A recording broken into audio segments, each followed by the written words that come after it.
Geneva. Gerald Tan, Al Jazeera. Let's get more on the latest development with Khaled Al-Abbadi, who's the director of the Aden Research Corporation. He joins me now via Skype from New York. Thank you very much, sir, for being with us. Now, as we've just said, President Hadi says he will not be attending the UN-brokered peace talks unless the Houthis withdraw from major cities. In your opinion, is this the right strategy?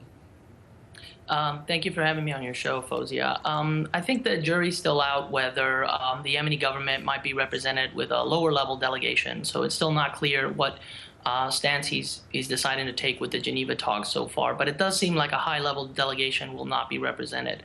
And in my opinion, I think that he is representing a fierce stance against Houthis for their inability to actually maintain their inability to keep their agreements with pulling out of urban centers throughout Yemen, which has been always a key condition with previous agreements with the Houthis. That being the case, then, if a high-level delegation is not going to these peace talks, the Houthis say, have not said whether they're going, do you predict these talks are not going to get anywhere? Well, I think that the problem is that both sides have really reached an impasse here. Houthis refuse to pull out of urban centers. Their military aggression in cities such as Aden, Taiz, Baleh is still happening even throughout the humanitarian pause. And the Yemeni government has been unable to respond in any way other than to get more support from the Arab coalition bombing. And so for now, the only way forward here is perhaps a compromise where maybe Houthis might be more willing to pull out of areas where there is active conflict in order to ease tensions. And then perhaps maybe that can open the door for further negotiations for them to pull out and make agreements for bigger urban centers like Sana'a in the north.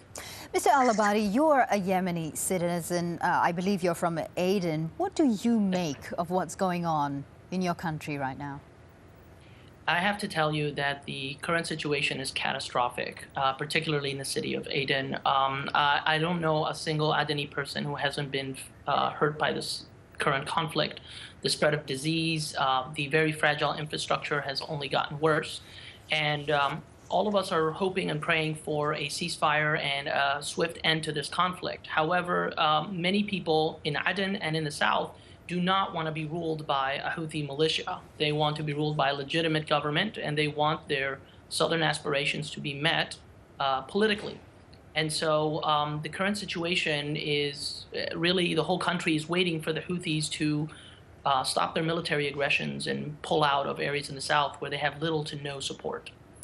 Mr. Al-Abbadi, thank you so much for being with us. Khaled Al-Abbadi, the director of the Aden Research Corporation.